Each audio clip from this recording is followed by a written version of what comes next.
Inside Natural Bodybuilding is presented by MTS Nutrition, Fit Body U,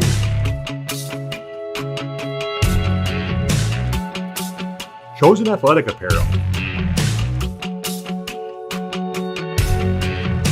and TigerFitness.com. Now here's your host, Mike Superhuman Newman. Successful people want to see others succeed.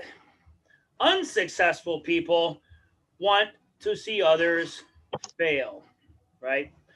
So back in the day, you guys know, you've been following this show long enough, big wrestling fan growing up, right?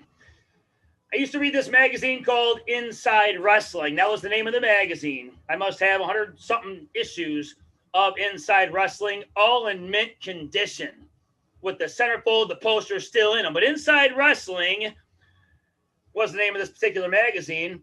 And it didn't just feature WWF, which is what it was back in the day. It featured AWA, NWA, all the territories that weren't even on TV. So because of Inside Wrestling, I learned about wrestlers who I otherwise would not have learned about, like King Kong Bruiser Brody, Adrian Street, Ox Baker. And then it also covered guys outside of the WWF, such as Ric Flair, Dusty Rhodes, Rock and Roll Express, Midnight Express. Some of these guys, though, we would have never heard of. We just wouldn't have heard of if not for Inside Wrestling, because Inside Wrestling covered all of professional wrestling, not just one organization. So what if it was geared towards one organization? Well, that wouldn't have been fair to the fans. Oh, no, it would not have been fair to the fans. Woo! If Inside Wrestling covered only one organization. So because of Inside Wrestling, we got to learn about everybody. And that's why here on this show right here, we cover all of natural bodybuilding. We're not about one. We're not biased towards anybody. We cover them all. And tonight is no exception. We got a top, hot to trot bikini competitor here tonight. I'm not going to tell you her name. I'm going to leave you wondering for just a second. Don't go anywhere. I'll be right back. Listen to these messages. I'm Mike Newman. This is Inside Natural Bodybuilding.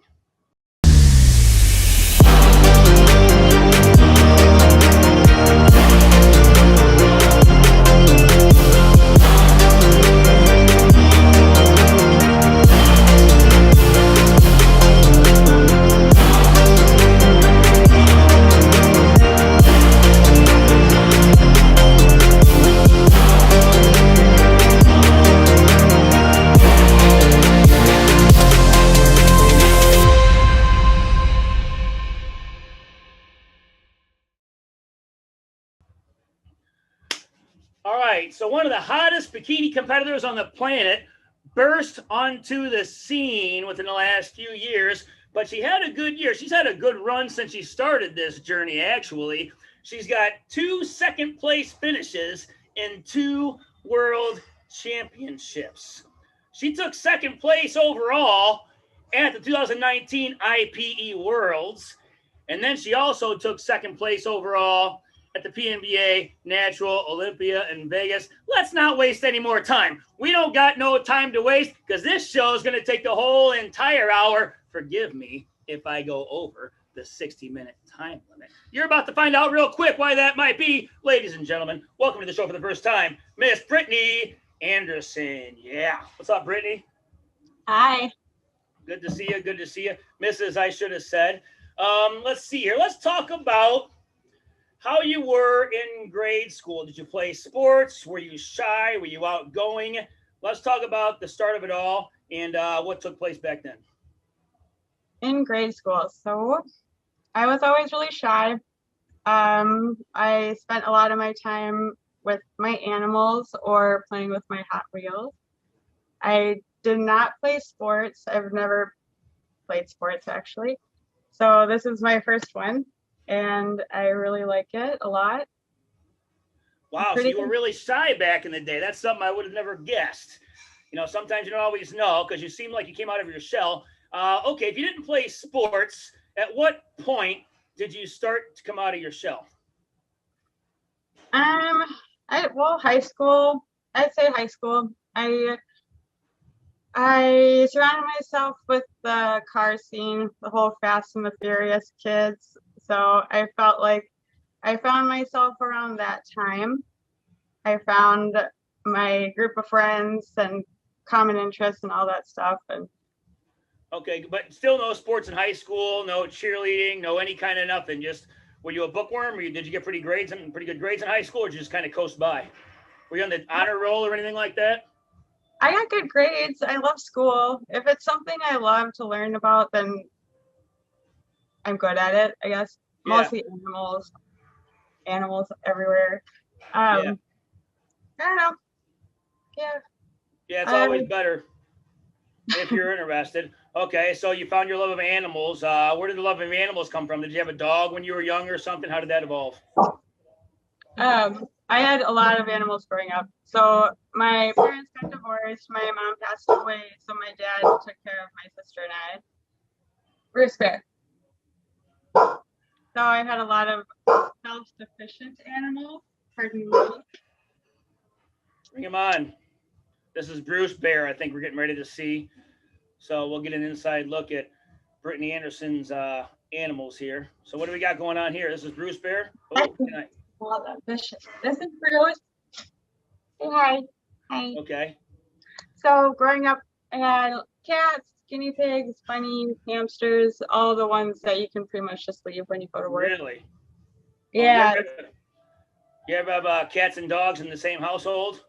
No. Never? So Bruce is actually my first dog. Yeah, gotcha. So you loved animals growing up. Where do you think this love of animals came from? Was it just a natural, or did something? Where do you think it came from? I think it kind of went along with being shy. So Okay. not having friends, I just connected more with animals. I don't know. Yeah, I was always a shy kid too, but I didn't have too many pets growing up. But I was always shy as it was. I didn't really talk too much either. I started going to the gym at a young age, so I kind of got away from everything there. But I pretty much kept to myself too. And yeah, I didn't start talking more until actually I started working at the gym after high school, and I was kind of forced to get to know gym members, and that's kind of when I started to talk more. So what about your love of animals? Kind of helped you connect because you were shy, not too many friends, not too many sleepovers or nothing like that, huh? No. So that took me to college. So I got my degree in animal medicine. Okay. I got certified in veterinary technology. I got a real job in the real world and couldn't support myself. So then I had to go back to serving, and that was a bummer. But then I met serving, like waiting tables? Yeah. Where did you wait tables at? I waited tables at Cove and Wayzata. Okay. Yeah. Well, I think, you know what? You might not love waiting tables, but I think every job you can pick up a certain set of skills that'll ultimately help you in your career. So like when I was waiting tables, it made me pay attention to fine detail, because I was the kind of waiter, like my main deal was to get the main entree out. I figure as long as I get the main entree out, I really can't mess anything up that bad. But I would always forget the silverware, or they would say on their salad, put ranch on the side. And I would always forget I put ranch on top of their salad. So I'd bring in their salad. I said, put it on the side. So I forgot little details like that. But I never got that main entree wrong, right? What did you pick up from waiting tables? What kind of skills do you think you picked up? I think, actually, I met a lot of really cool people. Yeah. I met a ton of awesome connections that actually kind of helped me be where I'm at today.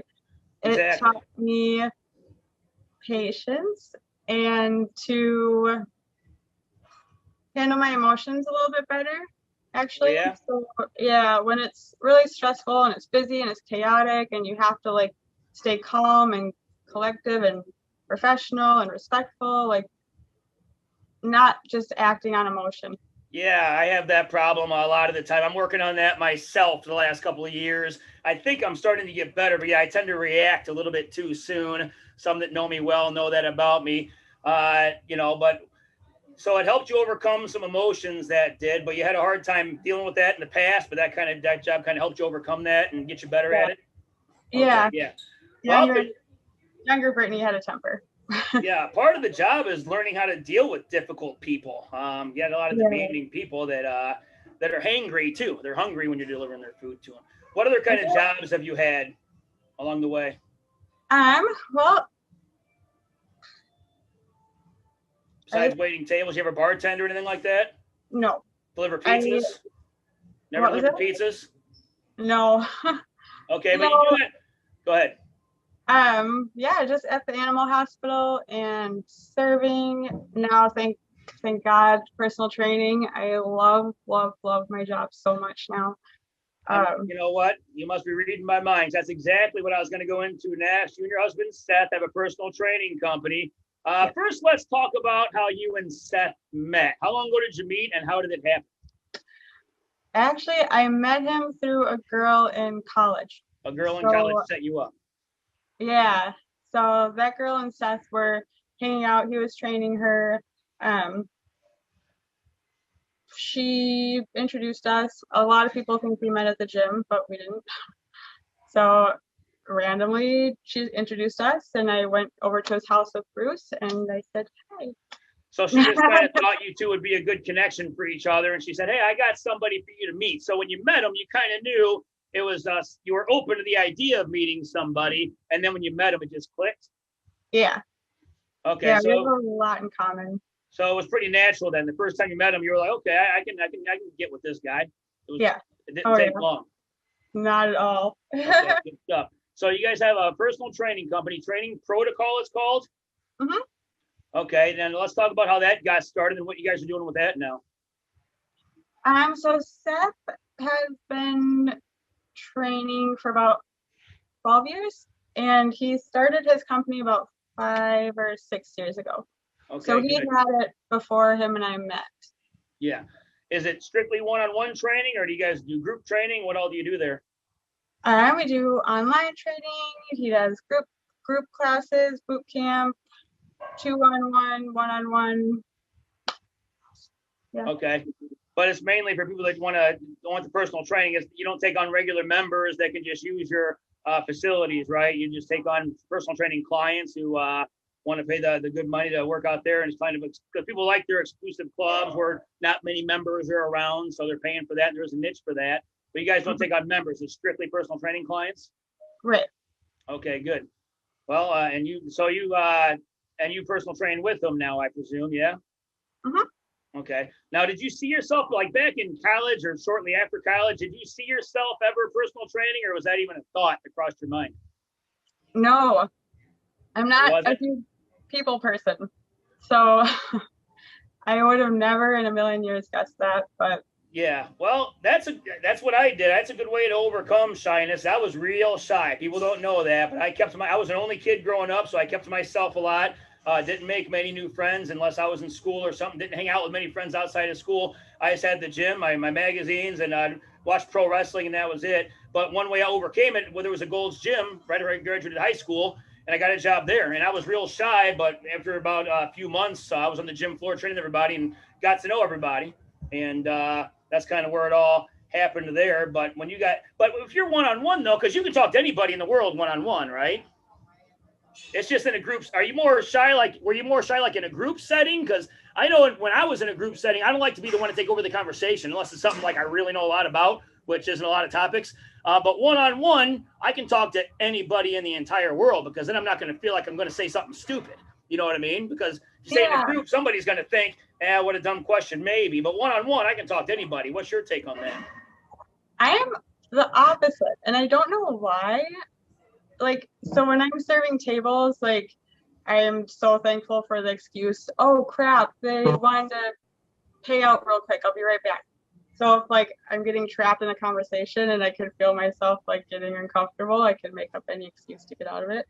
But yeah, I don't know. Maybe it's because if there's a lot of people, then I'm just kind of overlooking each person individually and their reaction and overthinking it. Oh yeah, I tend to overthink a lot. When's your birthday? April 11th.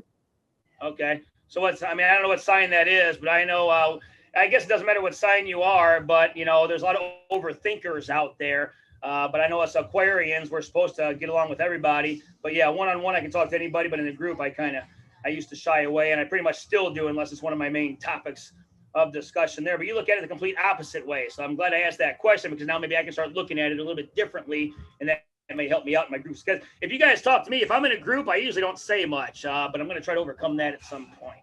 Nonetheless, so you're personal training now, and you take on your own one-on-one clients. What kind of clients do you typically take? Is it more general population clients, or do you help out competitors more these days? So actually, all my clients have pretty much been women about my age. They see my modeling and they're like, I want to look like you. So that's pretty much my niche, is women like 20 to 40 that just want to be in better shape. Seth, on the other hand, he is incredible. He has his degree in kinesiology as well. And so he specializes in rehabilitation, sport-specific training, weight loss, like strength training for the elderly. Yeah, turn that music down a little bit, please. You'll figure it out. You'll get it. Turn the music down. Ask somebody. Sorry, I'm at the gym right now, and I got a yoga class going on. The music's supposed to be down anyway. Plus, I'm here doing my podcast. So I just told the members, turn that music down a little bit, because I want to make sure I can hear every single word you're saying. Nonetheless, let's talk about how you guys market and advertise your personal training company. I mean, a lot of it's word of mouth. I mean, you get your clients' results, and they like you. They spread the word for you. Do you guys advertise in other ways to help get people in there, or do you just go by word of mouth and social media these days? Sorry. Yeah, word of mouth pretty much is the main way that gets clients. It's just him and I. There's no marketing team or accountant or anything else. So growing up in my little world, I would love to take pictures. I love photography. I love creating. So I would make little pretend ads. And so I pretty much am his marketing team. Yeah. And I make ads, flyers, put them on social media, bring them to events. It's more fun to make your own ads. I've gotten people in my area, they want me to pay them for advertisements, but then they have some corny one-liner, like new year, new you. And it's like, why don't you just think of something more original that nobody's ever thought of, so it sounds like it's genuine coming from you? So I don't like anybody doing my ads either. I want people to know what I'm thinking, and I usually want to have something unique and original. If it's not original, I just don't use it. But anytime anybody's wanting to charge me for an advertisement, it's like they think they're so corny. It's like, I don't know, why would I pay you for this? So yeah, you're better off doing your own ads, because you know the vision, you know what you're wanting to get out for the world to hear. Yeah. And so you like photography growing up. So that was one thing you did. Now my daughter's into that. She loves her Instagram and her TikTok. She's always, so it's good that she has that platform to go with. But what did you take pictures of when you were growing up? Myself. Selfies? I never take selfies. I don't know why that is. I'm not a selfie person. You can't find one selfie of me online, but you don't mind selfies, huh? Actually, I don't really take selfies. I don't really know. Like, I would just take pictures of nature, of my animals. My dad was always into Harleys, so I hop on his Harley and be like, take a picture of me. There you go. Yeah. I've always liked action shots, because I'm a little amateur photographer myself. I like taking pictures, but I haven't spent enough time doing it. But I always like to think, like, if I did have more time, I wasn't running the gym or something, and I did get around to that, even if it was like a side hobby.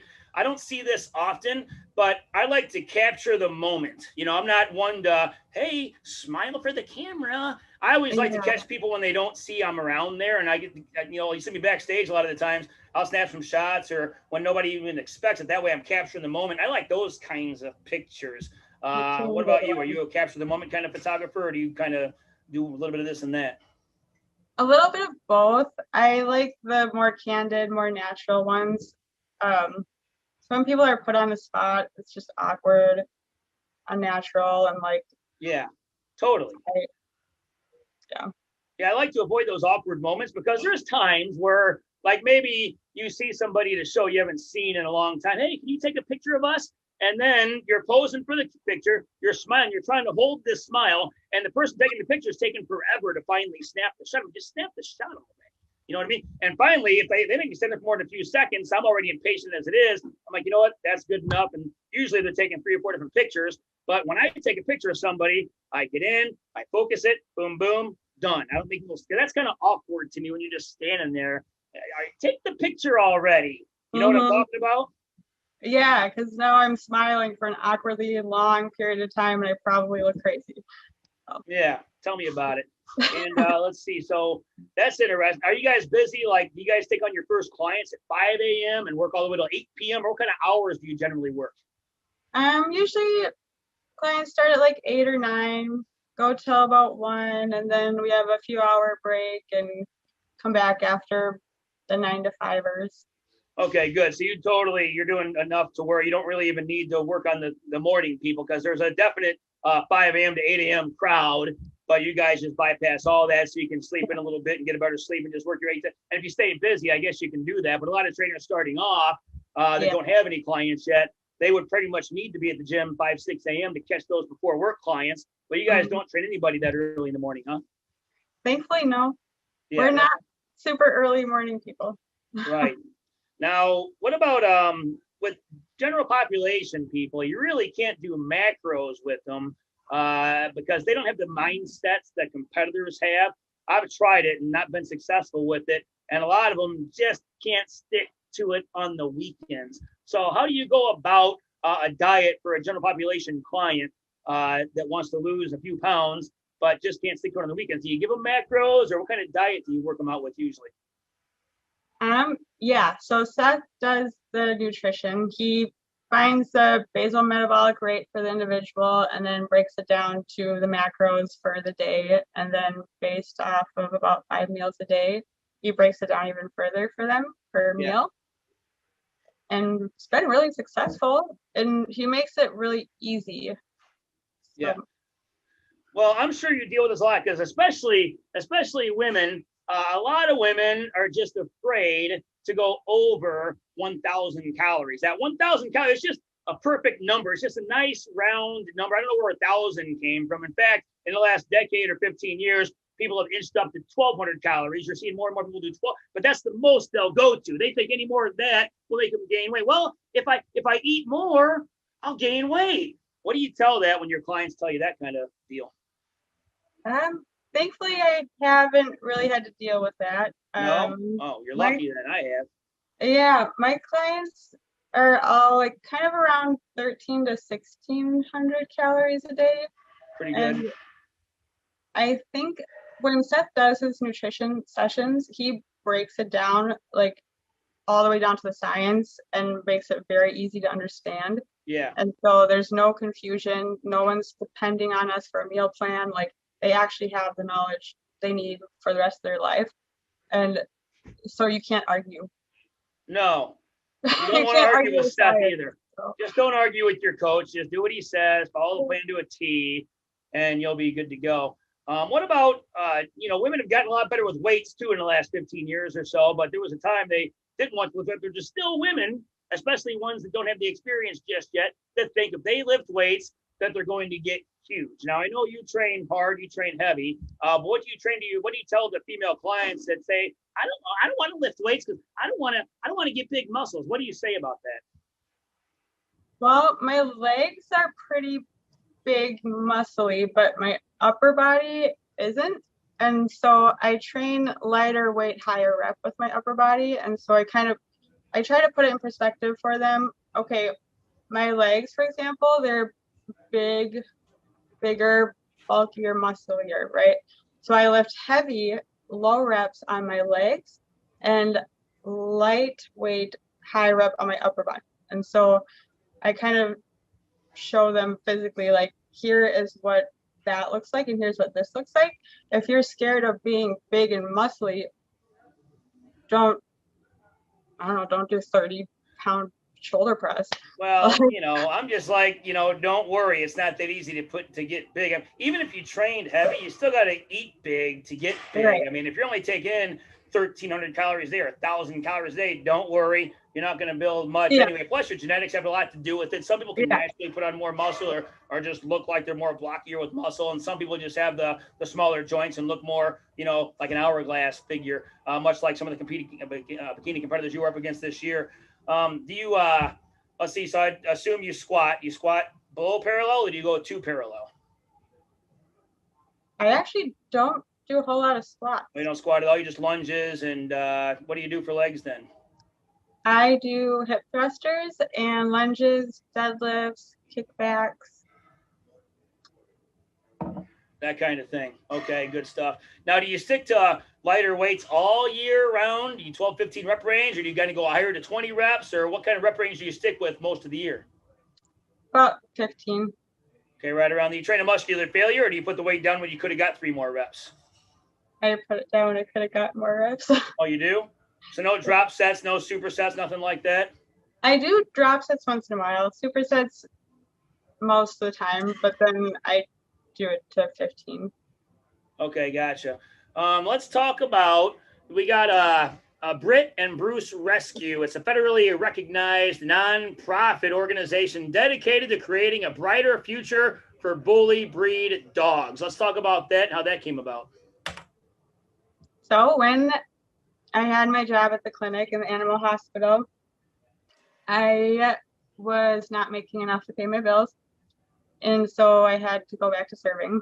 But I was dead set on finding a way to still dedicate my life to saving animals. I just had to figure out how. Small animal medicine was not the way. So I started Britt and Bruce in 2016, just a nonprofit through the state, as more focused towards pit bull type dogs and just how they're so misunderstood and overpopulating and just like the most bred, the most misunderstood, the most abused dog breed in the world. And I just felt a really strong connection with that. And I felt like I just wanted to help the breed. So right off the bat, Britt and Bruce was more of like the informational, educational, responsible ownership, resources, just trying to put my education to use to help others. And then it slowly became a lot more. Now I have a 501c3, so it's not only a nonprofit with the state, it's also a nonprofit with the government. So our next chapter is getting a facility, a house, something I can actually have the ability to take in dogs, because it's very, very difficult to run a rescue when you don't have a big foster network or a place to bring dogs in. So next year, that's our goal. So right now, I pretty much help raise funds for dogs that are in the care of other rescues, or they always don't have owners. Like, if it's your dog and your dog needs help, then you should have gotten pet insurance, because no, that's not what a rescue is for.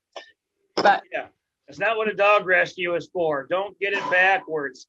Let's talk about how you became a nonprofit for the government and what kind of steps you got to take to get a nonprofit to get to that level. A lot. I was really fortunate enough. One of my friends is a lawyer, and he has done a few 501c3s before. So it was about 25, 26 page application, and just pretty much proving myself, proving what I've done, what my goals are, like who my board members are, how often we meet, like every detail you could possibly think of. I probably submitted like 50 pages instead of 26, but wow. And then it was another few months to like get the determination letter, and I got it. Oh, yeah, good stuff. Yeah, that's all you can really do is just get started, make corrections on the go, learn on the go. Some people like to wait for the perfect time to get started, but then people like me, we just get started and then we figure things out on the run, you know what I mean? And figure it out on the go and make corrections on the go. That's my philosophy. Jump in with the sharks and make corrections on the go. You'll figure it all out nonetheless. The best way to do it is just to do it, right? Don't think about it. If you got something in the works you want to plan, it's an idea that's been brewing for a long time, just take some action and do it then. And you're also into modeling exotic cars. So I've seen a lot of that. Let's talk about what you've done. Is that kind of like, if not for Fast and the Furious, would you still be modeling exotic cars, or how did that come about? Oh gosh, Fast and Furious. I didn't even think of that. Yeah, since I was involved with that in high school, I just always loved cars. My friends had cars, I had cars, and then everyone was a photographer also. So I'd go out with my friend who's a photographer and take my car and take pictures or whatever. And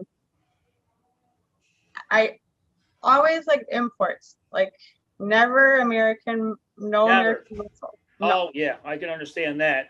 That's what gets attention. People want to see cars they don't usually get to see all the time. So if the model looks good, that's great, but you expect to see a good-looking model, but to see a hot-looking model with a car they normally wouldn't otherwise see, that's just a good combination. Then the background, that takes a lot, too. I noticed a lot of your pictures. I can tell it's a professional photographer because you always got the look, you got the car, but then the background always makes for better pictures. Now, a lot of people don't focus on the background too much, but let's back up a little bit. Would you say you started that? The seed was planted for modeling exotic cars in high school then? Yeah. And that's about when Fast and the Furious was coming out. Yeah. That may or may not have anything to do with it, but it came at the right time and it seemed like it was fitting. A combination between my love for pictures and that movie. Okay. So shy kid growing up. You love photography, though. That's one of the things you spent your time doing. And then it evolved into becoming a model on these exotic cars. Okay, so you've been doing it. Is it just a hobby, or have you been featured in magazines with those pictures or anything like that, or been in a calendar or anything like that? Yeah, so I've been published in a few magazines. I've been on the cover of Exotic Automotive magazine twice and published in it like a few times. It was always a hobby. It's also kind of like a escape, like fantasy world. Yeah. Because modeling Brittany isn't shy, and so it's like totally understand. You know. I get it. Hey, I understand because podcast Mike is not shy. You know, judge or commentator MC Mike is not shy. But if I'm outside of a bodybuilding venue or if I'm outside of a pro wrestling venue, I'm a whole different. If I'm outside of my gym, I'm a pretty different person, actually. But if it's something I'm comfortable with, it's like my out. And I can like take what's inside and I can bring it out once the cameras start rolling. So I totally understand that. So these magazines you were on the cover of and were featured in, where do you find these magazines at? What newsstands are they on? I actually don't know. They're out there somewhere, though, huh? Yeah, I never actually thought to look. Okay, well, because I know Ironman Magazine is on newsstands at Barnes & Noble, so all PNBA events are featured in Ironman Magazine. Go check out ironmanmagazine.com. I'm assuming you've either been an Ironman or you're getting ready to be an Ironman, I would think, especially since you took second place at the Natural Olympia. Have you been in that magazine yet or no? Yes. Oh, you have? You had a spread in that magazine? Mm-hmm.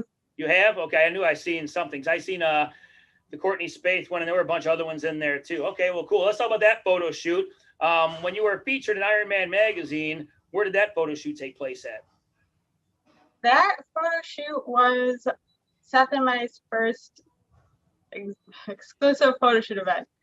So we thought of this idea to host an event because a lot of people ask, well, how do you get the opportunity to shoot with these cars? Like, I want to shoot with the cars. How do you blah, blah, blah. And so I just wanted to create something that allowed me to give other people the opportunities that I've been so lucky to have. So I found a private jet hangar at the Eden Prairie Flying Cloud Airport and talked to them about hosting an event there. And we had 7 supercars and a few models and a few photographers, and everyone either was a professional, like, or had their own company. And so the purpose behind all the content that everyone got was to use it for their own marketing or their social media pages. Or the club jet was what was it called? Private jet charter. Yeah. I don't take a charter very often, so I don't know what it's called. Right. I don't think I've ever taken a charter. I don't even do first class. I've never been in first class. No. So it was really, really cool. Everyone got a ton of content for whatever their reason was. And then whenever they posted it, anything from the event, they would tag everyone involved. So I thought it was a really cool way to share the supercar world with other people and promote each other, work alongside other professionals, and also raise money for my nonprofit. So last year we had the event at Peter Taunton. He started Snap Fitness. So we had it at his house last year, and now this year I'm really hoping to have it with a private jet again. Yeah. Yeah, private jet. Well, that's a step up from an exotic car. That's something you don't see all the time, and that's different too. And anything different is like an attention getter, I would say. Nonetheless, so let's talk about how you got yourself out there to get noticed in order to be in these magazines, because a lot of these competitors, they just kind of sit back and they think the opportunity is just going to fall in their lap. But I think a lot of it's just promoting yourself, getting yourself out there, getting your own work out there, and making sure people see you, because you have more control over that as opposed to somebody coming your way. So I know promoting yourself is probably one of the best ways to get yourself noticed. How do you think you landed a couple of covers on that magazine and got featured in Iron Man and all that? Was because you put yourself out there, or did somebody discover you? I was actually talking to the guy who bought Paul Walker's Skyline from Fast and the Furious, and we were talking about doing a photo shoot for this product line that just came out, a detailed products line for cars, and he knew the owner of the magazine, so he's the one who connected me to that. Yeah, a lot of it's just who you know. It's talking to people is what makes things happen. The more people you talk to, the more likely things are going to happen, because people bring the energy and people make things happen right there. So you got to talk to people, got to get yourself out there, and it's who you talk to that's going to help you make the connection. And then a certain chain of events just takes place, and who knows what can happen from there, right? Mm-hmm. Well, okay. Anything else you want to add? I want to move on to your competition season and what all kind of went down there and how that kind of unfolded. Anything else you want to add about your non-for-profit or your personal training company or anything like that? Not off the top of my head. Not off the top of my, we can always come back to that. Okay, so you've had quite a successful career so far in bikini competition. What was your very first show exactly, and when? My first show was 2018, the Mr. and Miss Nashville, Minnesota. Okay. I was prepping for, I think, photo shoot, obviously, some supercar photo shoot. And people at the gym were asking me if I was competing. And I said, no, like, I go on stage and have people stare at me. Like, no, what? I'm already. Not this girl. Oh my God. In a two-piece bikini? Come on now. That ain't gonna happen. Like at photo shoots, it's like me, Seth, and the car owner. And I'm already awkward enough as it is with that. So yeah, tell me about it. I can be awkward myself. But you decided to go through with it. What made you decide to go through with it? Because people were asking anyway, you got to thinking, and then it didn't seem like such a bad idea after all? Or what made you decide to get on stage and compete in bikini? Well, Steph kind of put it in a really, really interesting way. So I've been doing these photo shoots, I don't know, 16 years. The supercar photo shoots for like a few years. It's still exciting and like adrenaline and awesome and like really cool every time. But the crazy like butterflies and nerves and like, oh my God. Yeah, you know, like that kind of nerves, like I don't really get that anymore modeling. And so Seth's like, well, at this age, like, what do people do that really like pushes them, makes them feel accomplished, and gives you those crazy, crazy butterflies, like in a good way? Yeah. And it's like, well, yeah, okay. Sounds cool. Yeah. But with my modeling, I've always tried to get the message across to other young women to not look at sexy as how much you can reveal and how provocative you can be. Like, I really am trying to steer away from that. And so being more fit and healthy and representing a healthy lifestyle and lifting weights and accomplishing goals, I want women to see that as sexy. And so I thought the competition world could really, really, really get that message across and hopefully help more younger models steer in that direction instead of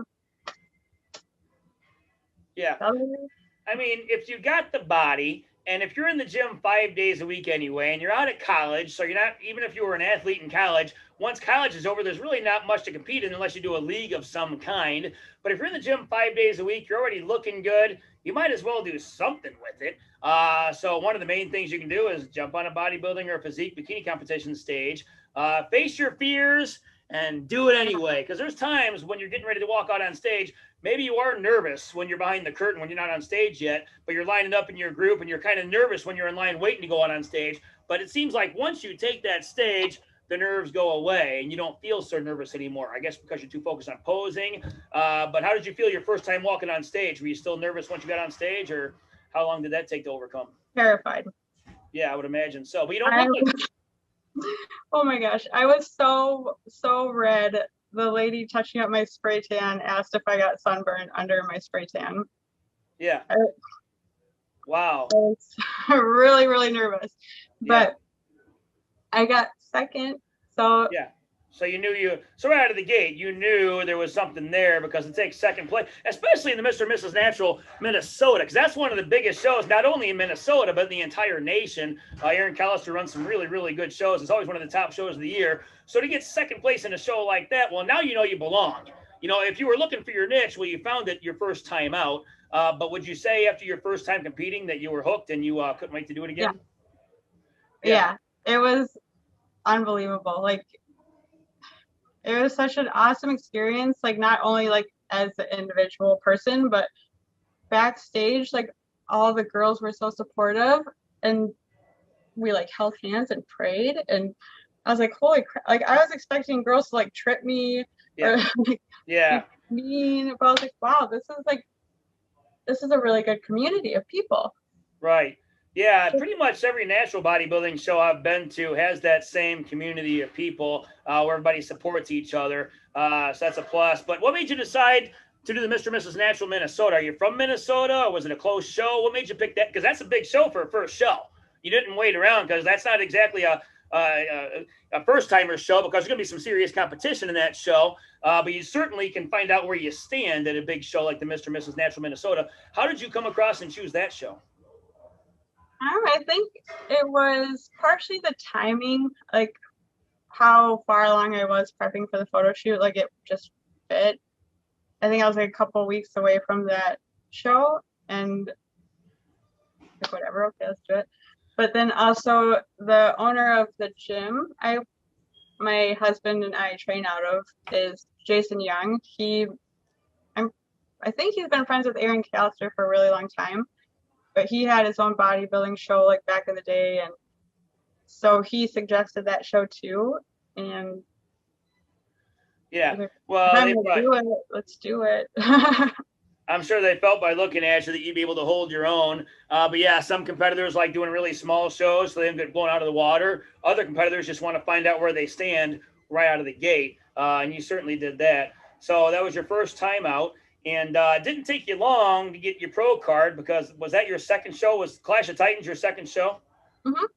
Okay, so right out of the way. So in 2018, she gets the open overall win, and she wins her pro card in her second ever show. It's probably something you didn't see happening so fast. Were those two shows pretty close together in terms of dates they were held at? I think the Mr. Miss Natural Minnesota was in May, and Clash was in October.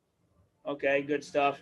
So you kind of knew you wanted to stick with it, and you didn't want to waste any time getting back on stage again. So 2018 did the same thing. Got your pro card, and really haven't looked back since. You know, you made your pro debut, top 3, and that was at the same show, because Mr. and Mrs. Natural Minnesota, you competed as an amateur. Then a year later, competed as a pro in that same show and took 3rd. So, wow, you've had a really good start to your career. So right there, you knew if you weren't confident before, you certainly knew you belonged. Otherwise, you'd be placing that high at that kind of a show. So then you took 4th place Pro Bikini Clash of the Titans. Let's get to the World Championships, though, because that's when you know. I mean, there's a lot of good pro shows out there, but you really find out where you stand in the World Championship shows. And the IPE Worlds is one of the top world championships out there. You take second overall, short class champion. So in the short class division, Brittany Anderson was it. This was it. So how did you feel that date? And what were your thoughts when you won the class in that world championship show? I felt amazing, like on top of the world. It was really, really, really awesome. Now, when you were on stage, did you know you were going to place that high, or did you kind of think you were going to be somewhere in the top 5? I really felt like I had it. Yeah, I felt confident. Yeah. Yeah, and that's what I was going to say. Even if you're nervous, like Brittany just said, she was really, really nervous. Would you still get nervous, like even now, like in the Natural Olympia? Were you nervous then too, or no? Yeah. Okay. So, but I would have never thought that. I would have never thought you were shy. I would have never thought you were nervous because you look totally 100% confident on stage. But that just goes to, I tell that to competitors all the time. If you're nervous, don't let it show on stage, because there's something that if you show that you're nervous on stage, it does something to your stage presence. If you don't pose with confidence, that takes away from your stage presence, and it just kind of does something with your body language to where it throws everything off. So if you're not confident, just act like you're confident. How would the ideal you feel? What would they be thinking, right? So if you're not confident, act like you're confident. That's what you did. But nonetheless, once you walked on stage, you felt like you had that, but you certainly felt like you belonged. But the first time I've ever seen Brittany Anderson was at the 2020 Minnesota Mayhem. I'll never forget that show. One of the greatest shows of 2020, one of the greatest shows in the last few years, actually, because that was just it doesn't get any more competitive than the bikini class at the 2020 Minnesota Mayhem. You almost didn't crack the top 5 because we called the top 4 out, and then that's when I noticed you. Right, that's when I'm like, okay, there's 10 or 11 girls left on stage, and that's when you stood out of the pack. It wasn't even a question. So this girl belongs in the top 5. But then I was able to compare you even better with the remaining top 4. But let's talk about that experience and how that was on stage. How did you feel you would do in the Minnesota Mayhem? I had no idea. That was the first time I ever did a PNBA show, and with the IPE, the mandatories and the posing is like very like strict and clear, and everyone's doing the same thing, and like it's just different. That's kind of, I love that, but the opposite way the PNBA is, how it's like more flirty and more like you have options with your front pose and your side pose, and there's more than one option, so girls are doing different things, and the pose down. More flirty. Where did you get more? You got to be more flirty, you think? That's what it kind of seemed like. I kind of, you know what? I get that a lot. You'll see bikini girls, they'll kind of wink at you and they'll kind of flirt with you a little bit. And that's kind of like a turnoff for me, because I'm like, do you think by flirting with me, I'm going to place you higher? No, it's not going to work. I mean, I'll go by physique first, but it doesn't work with me anyway. Yeah, if a girl tries flirting with me on stage, I know she's trying to get that better placing. I'm like, don't play me like that. Just pose and do your thing and smile, and you don't got to get like, not with me anyway. Some judges might be like that, but I'm certainly not one of them. But I go by physique first. You know what I mean? I don't go off makeup or hair or the bling or anything like that. I go off physique first, and that's the main thing. So it doesn't really make a difference to me. But that was the impression you got. But I certainly hope that's not the case for most judges. You shouldn't have to flirt to get a placing, I would think. But Minnesota, how'd that turn out? Do you feel you should have placed higher at the Mayhem? Because you had some top competitors in that class. You had Misty Weatherford, Priscilla Garza was in there. Alana Coleman, come on now. It's like, how did you feel you were going to fare against those girls? I didn't feel like I was 100% ready, so I was happy with how I placed. I can't say I felt like I should have gotten any higher. Right. It was a very challenging prep, and so I didn't have all the confidence and excitement in the world going into the show, so I was happy with how I played. What was so difficult about the prep that made you feel you weren't ready? I had a lot going on. So that show was in October. Seth and I moved for like the 6th time in August, And then we had our photo shoot event at the end of August, and we had 4 weeks to plan the whole thing. And so we moved, and then we did the photo shoot event, and then it was our wedding anniversary, and then prep for the main camp. So it's just like a lot of things going on at once. So you moved 6 times? Is that what you just said? At one point, all in the same general area, or to different areas? Yeah, it's pretty much like 3 cities right next to each other. 6 times over the course of how long? How many months was that you moved 6 times? It was a couple years, few years. So you moved about 6 times in 3 years. What, you just kind of got tired of living in the same place and wanted to keep moving, or what was how'd that happen? I have a hard time when people don't do the right things. Yeah, so me too. I kind of got in some arguments when landlords wouldn't do what they were supposed to do. Oh, yeah, I know. Well, not all landlords are good landlords. They just want to collect their money and hope they don't got to fix anything. I actually rent my building out at the gym. I got a really good landlord. He's always fixing things because he doesn't want to lose me as a tenant. But I've been here almost 7 years now.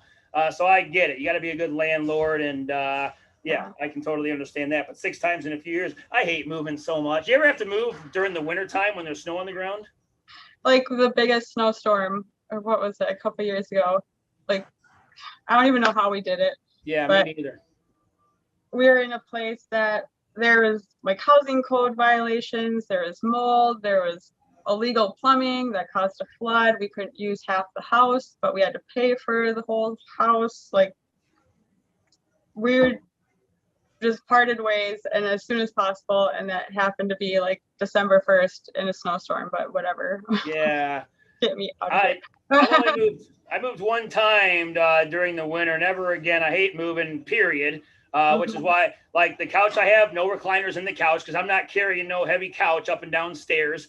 Anywhere I live, it doesn't have stairs, unless it's a basement or something. I'm not carrying heavy things up and down stairs.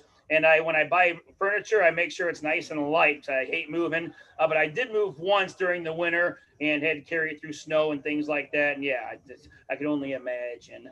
But now you're settled in. You think you're going to be at this place for a while now? Are you thinking about moving again? Well, we're not planning on staying in Minnesota forever. Yeah, me neither. I'm in Illinois. Where do you guys want to move to? Florida or Arizona? Where do you want to go? I know everyone thinks Florida. That's like a second home kind of place. It's a little too lively. Yeah. Not that we're homebodies. We like to work in peace and quiet. And so actually my family lives in Utah. So Utah. Okay, yeah. Hey, yeah, we like some Utah. Utah loves their bodybuilding too. A lot of hot competitors come out of Utah. A lot of quality competitors. Roy Critchfield, daddy, comes out of Utah. There's some good bodybuilders in Utah. Nonetheless, yeah, because you can pretty much take this personal training studio anywhere, because no matter where you go, you and Seth can take this personal training company anywhere and start from scratch and probably be really busy within a few months. And plus, do you guys do any online training at all or no? Sort of. Whatever. Yeah. Do it anywhere. Yeah, I want to get out of the Midwest someday too. I'm pretty sure I can open up a gym in any small community in America. Yeah. So when little girl's old enough, I told her I'm gone. She's only 11 now, but when she's 16 or 18, I tell her I'm out of here. Nonetheless, I'm waiting for that time to come. Let's talk about how Seth proposed to you. Did he get down on one knee and all that good stuff? Let's talk about that story. Yes. So I told him a long time ago that I want a Lamborghini, Bruce, just somehow those two things in your proposal. Oh, so he already had an idea. And how long did it take him to finally, like, how many years were you together before he did that? 3. Was it a total surprise, or did you kind of see it coming a few days or a few weeks away? It was a total surprise. My family has a timeshare in Mexico, and we were going there for my birthday. And so my sister made some comment on the phone when we were like saying goodbye, like letting her know that we were at the airport. We got to the airport safely, and that we'd let her know when we got to Mexico safely or whatever. And she made some comment to Seth, and I was like, what? So I kind of saw it coming, Yeah. but the night we first got to Mexico, we went to the beach for sunset, and he was like, "Oh, let's do your birthday presents." Like my cousins were there, and so I'm like, "Okay." Like he's like, "Get dressed up, like let's go do your birthday presents." And so we went down to the beach, and he made a scrapbook, and I can go get it, but it had If you want to, go ahead. You know where it's at. Okay, why not? Well, a lot of hot shows coming. Hey, the ANBF Warriors coming up here on March 24th. I do want to get Kent Byerly on the show, so don't think I forgot about him. You viewers have been waiting for Kent to come on. We're going to get Kent Byerly on this show one of these days, real soon. Oh, you got it right next to you, huh? It's right there? Okay, I thought you were going to be a couple minutes, so I don't got to ramble on for 2 minutes. Nice. What do you got for us? So he made the scrapbook, and That's made a scrapbook. That was thoughtful, Seth. I know. So He loves you. Pictures. Yeah. There's a Lamborghini and Bruce. Wow, he put some effort into that. Holy cow. That gives me an idea if I ever get married a second time. We'll see. I'll probably never make a scrapbook. But that was thoughtful of Seth. Right. So my love of pictures, he nailed that. And then it was just kind of like a story, like how we met. There's a little rough patch, then we got back together, blah, blah, blah. Then at the end, so this is a picture of a guy proposing. You can see. Okay, sweet. So there's a Lamborghini. So I saw that picture and I was like, oh my God. And then I went to the next one and I must have taken it out. But it was Bruce holding like a little heart that says, will you marry me? Wow. Seth, man, that's some thoughtful stuff. You guys want some proposal ideas, call Seth up and get you some. You mentioned rough patch. So you guys broke up for a little bit, then got back together. How long were you broken up for? How long did this rough patch last before you got back together again? Oh, 6 months. 6 months. Okay. So even when you're broken up for up to 6 months, you can still kind of get back with your ex. Gotcha. And it all worked out. That's what happened when I was with you. I was married, but before we got married, I was with my ex-wife for 4 years. After 2 years, broke up because she wanted to push the marriage, right? She gave me an ultimatum. I'm like, no, hey, give me an ultimatum. Fine. Bye. And that was it. Well, then 6 months later, we got back together. And then I was with her for a couple more. Fine, I'll give you a couple more years. So 2 years later, our daughter was born. So I tell my daughter, you were really, really close to not being born because me and your mama broke up for a little bit. But nonetheless, she got lucky there and it all turned out. She's a good mom. She was a good wife and just went our separate ways. We had a little rough patch too, but we were apart 6 months. So if you're away from your ex and it's not been 6 months yet, you still have a chance. Gotcha. And if it's true love, it's going to come back together anyway, don't you think? Exactly. Nonetheless. Do you have any sponsors or anything like that? I haven't really tried to get any sponsors this year yet. I don't know. Last year, I don't think I started until like August, but I'm probably having some reoccurring sponsors. So I know Cosmetology is going to sponsor me again. It's my friend Jen. She owns a luxury car detail company. So she sponsored me the past 2 years. And then her company is based out of Imola. Imola Motorsports is a exotic car service shop. Yeah. So if you need brakes on your Lamborghini and then it detailed, that's where you would go. So gotcha. They're sponsoring me again. The med spa that I got my augmentation done at has sponsored me every year also. I also work with them for my modeling. So pretty much my modeling world and my competition world are coexisting. And so my sponsors have been either companies I've modeled for or friends that have supercars that know I want to model for them. Yeah. Well, they know who to call if they want to pick up a model, that's for sure. Now, you know, I've had my fair share of sponsors, but I never made any money off them. At most, I just get free protein and free supplements up to a certain amount each month. What do your sponsors do for you? Do they pay for your entry fee? Do they buy your suit, what do they do for you exactly? Sorry, I had a call come in.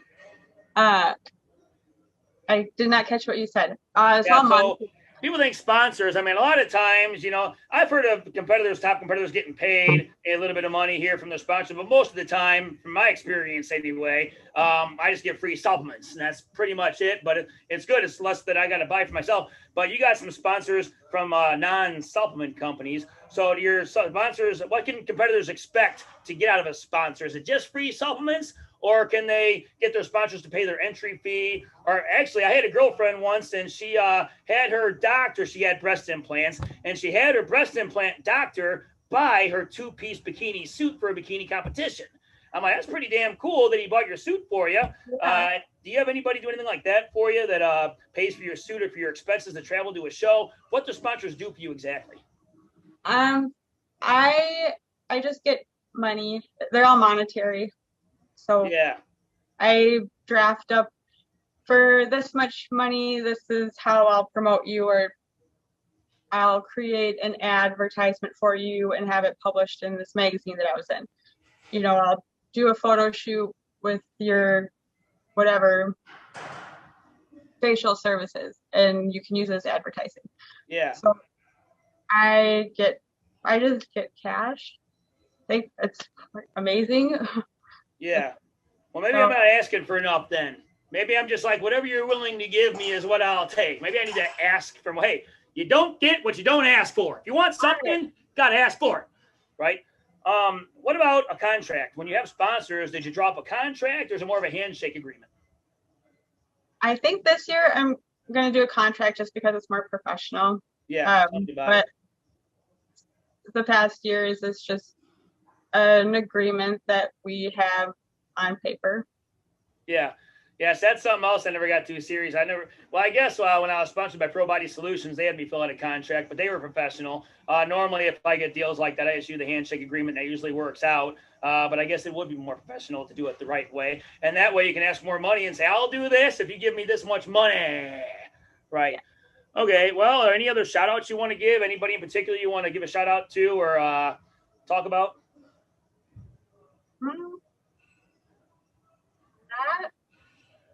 What have you, like, I'm sure you learned something from all of you. How many shows have you done exactly? 6 or 7?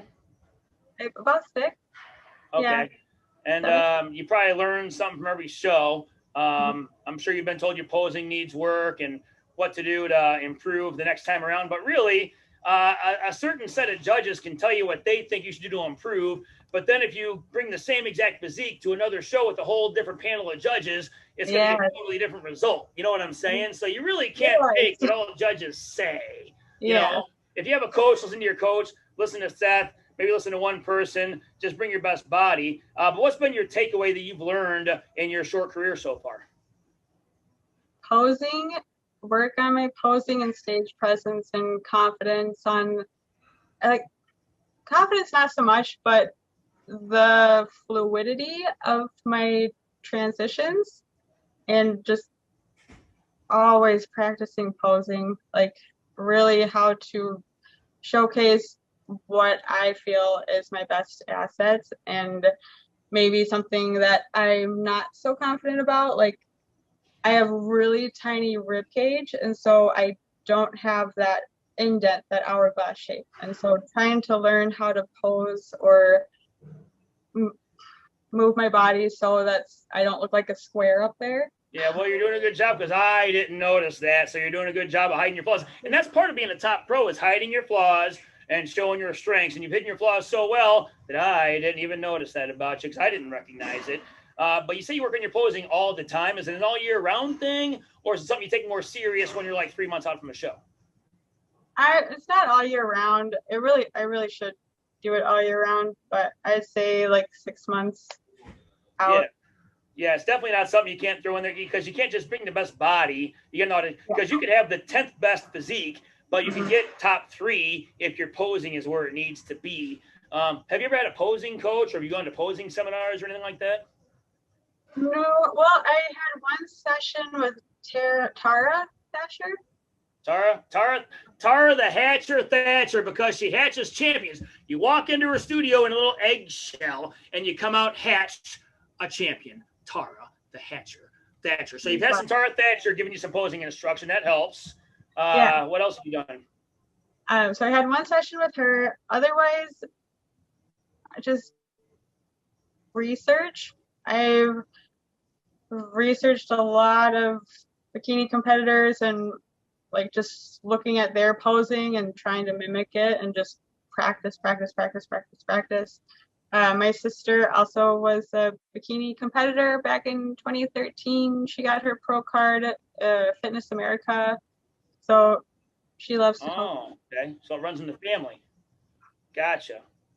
Oh, so you kind of had the idea anyway because she was already competing. So you were kind of not totally, didn't know nothing about it. You knew something about it. The sister competed a little bit. So you had to have a little inkling to get on stage yourself at some point, I would imagine. But either way, you got Tara the Thatcher, one posing routine with her, and you'll be much better off. I've seen girls go from show to show, like if the show's 2 weeks apart, just make little bitty changes to their posing and place so much higher at their next show based off just getting a posing session. So if you're a competitor, I would take the time to go to at least one posing seminar, hire a posing coach, pay additional for the posing because if you bring the best physique, it'll earn you at least a couple more placings if your posing is where it needs to be. But you seem to have that down now. You're very photogenic, of course. I think you're natural in front of the camera, which is why you look like you're a natural on stage. Even though you feel nervous, you look like you're confident, and part of that is because you're so photogenic. But now that because you got some world championships under your belt, you made a name for yourself in multiple organizations. You placed top 2 in 2 different world championships. So what are your plans for the future going forward? Well, I'm gonna keep competing. Yeah, when's your next show? What do you got coming up this year? Anything this year? For sure, the Olympia. Absolutely, 100% doing that show. Honestly, I haven't looked at what's out there yet. Okay.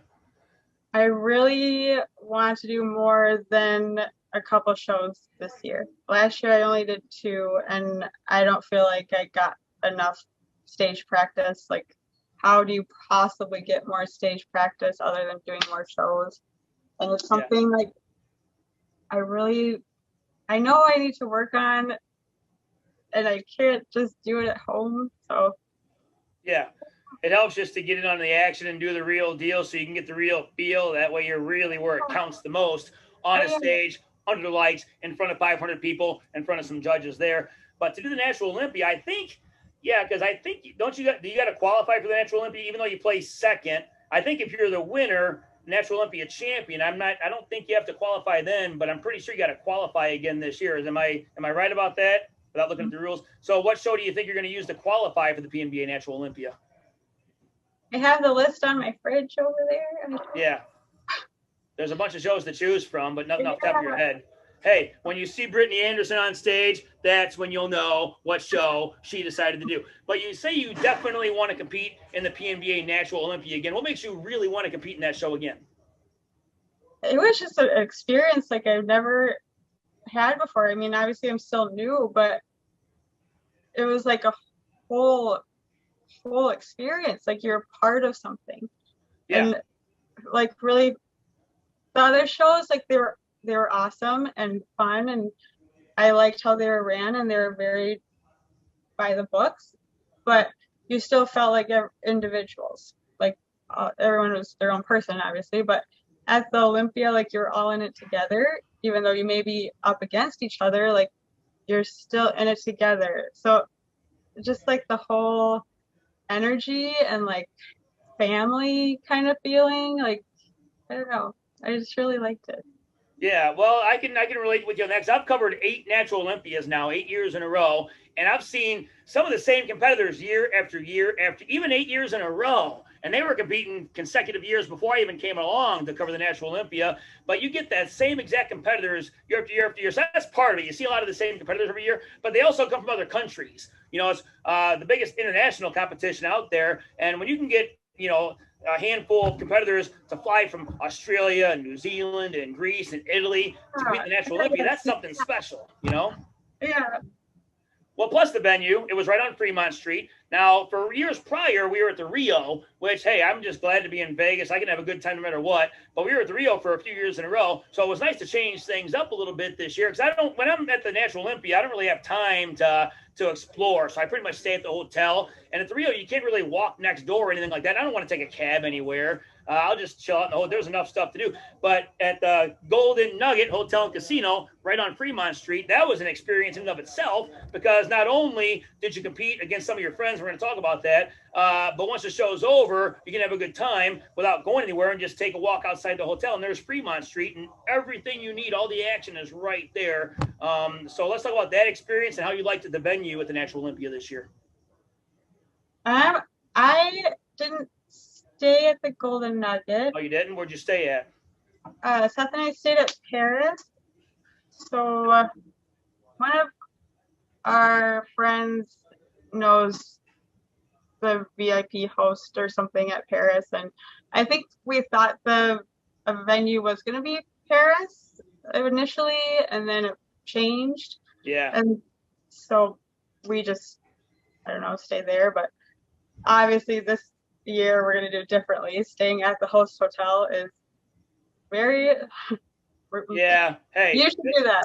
I pay extra for convenience in all aspects of life. If it's more convenient, I'll pay extra for it. Well, and part of the reason I think you probably felt comfortable with the Natural Olympia because you competed against the same girls that you're with in Minnesota Mayhem. Because that Minnesota Mayhem, man, that was something that I'll never forget again. But all five of you, the place in the top five of Minnesota Mayhem, you met each other again at the Natural Olympia. Now, I wasn't a judge at the Natural Olympia. I was 20 rows back, but I'm getting the first call out, and the first few names I didn't really recognize, and I'm like, whoever it is, they're not going to place in the top, so I'm going to go to the bathroom real quick. I'll be right back. And Mariah was with me. She's the NGA champion, bikini champion, and she was there. And so I'll be right back. And then I start walking halfway through the auditorium, and Misty Weatherford's name's called. I'm like, whoa, Misty. Whew. Misty's called. Well, she's not in the bottom half of the class because I didn't know if the judges were. A lot of times, judges call out who they think is at the bottom half of the class first. Then they call it the top half of the class. But sometimes judges call it the top half of the class first. I like to call it the top half of the class first, who I think is the top half of the class. Then the bottom class. Then I like doing a third call out to give people in the second class a chance to compete with the best in the class. Right? That's what I do personally as a head judge. But this time, Misty was in the first call out, so I stopped my tracks. I held it, and I had to really go. But I'm like, I can't miss what's about to take place. And so I went back to my seat, and then they called a couple more names, and they called Brittany Anderson. But Alana was in the back. Lacey Oki was in the back. Priscilla was in the back. I'm like, okay, well, either Priscilla, Alana, and Lacey are in the top five, and Brittany and Misty are out of the top five, or Brittany and Misty are in the top five, and the other three are out. And I'm like, wow, what is going on here? And that, to me, is part of the whole experience, right? But what was going through your mind when they called you? I mean, if you're with Misty, you had to have known you were somewhere near the top. But what was going through your mind when they called you out at the Natural Olympia pre-judging? I had no idea what was going on. I think my lack of experience in this sport probably, like, I didn't know first call-outs or second call-outs. I'm just here to participate, and I'm just here to have a good time. Okay, so nothing was really going through your mind then. How did you feel about your place? Did you feel like you were going to place as high as second? Did you feel you were out of the top five? Because, when you're backstage, everybody looks good, but it's a matter of how you present yourself on stage. So did you feel you had the top five nailed, or did you think you might possibly place outside of the top five? I definitely felt confident enough to place higher than the Mayhem. Okay, good. Yeah, I was good. The first time I seen it at the Mayhem, but it was some tough competition, and you certainly belonged. I would call you a top tier pro. I got what I call tier 1 pros, and I got tier 2 pros.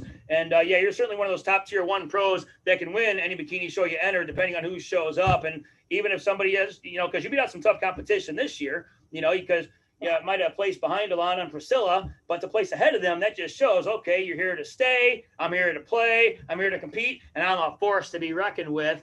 But yeah, certainly when they called you out with Misty, I'm like, okay, it's probably got to be the top five somewhere. But you know, like I said, though, if you put yourself in front of different judges, then you're going to get different placings, perhaps. Plus, there's other girls thrown in the mix. You know, at the Minnesota Mayhem, it was pretty much just you five. There were some other good competitors too, but no tier 1 athletes. Whereas the Natural Olympia, there were more tier 1 bikini pros that you didn't see at the Minnesota Mayhem. So that's part of it too. It all goes into account. But you did your part. Second place overall. And this year, we're going back to Natural Olympia again. You got to qualify for it first. So I'll be on the lookout for when Brittany Anderson qualifies for the Natural and look at her again. You want to compete maybe more than twice this year, huh? Say that again? You want to compete maybe more than twice this year? Oh, huh? yeah. Yeah. So you're going to see a lot of Brittany Anderson. Is that your last name? What last name do you go by the way? I've heard a few different last names for you. Which one is officially your last name? So Johnson's my maiden name. Anderson is my married name. I've switched half of my stuff. So like my driver's license, my bank account, still Johnson, but my social security is Anderson. Gotcha. Okay, well, I'm glad I got that straight. So it's officially Brittany Anderson. I've seen a couple of different things here. Nonetheless, I think that's about it. I told you, viewers, didn't I say, hey, don't be surprised. At the beginning of the show, I told you guys we would most likely go over our 60 minutes because sometimes you just you can't cram everything into 1 hour. Come on now. You can't cram it all in 1 hour. Brittany, any final words for the viewers or anybody you want to give a shout out to real quick? No. You got any other plans? Got any magazines you're going to be featuring? Any other hot plans coming up? Anything exciting happening outside of the competition world? Well, we're hosting our 3rd annual exclusive photo shoot event this summer. Where's that taking place at? Don't know yet. Don't know yet, but it's going to happen this like in June or July? Probably like August. Okay, right in there this summertime. So, well, good. It's going to be a hot year coming up, a real hot year coming up. Be on the lookout for more top guests. If you guys have any guests you want us to interview and talk to or you're wondering about, shoot us an email and let us know who you would like to see on the show. But we got the next few weeks booked. Got a lot of hot competitors coming your way, promoters and anybody else involved in the competition industry here. But until next time, this has been Brittany Anderson. I'm Mike Newman. You've been watching Inside Natural Bodybuilding. Thanks for watching.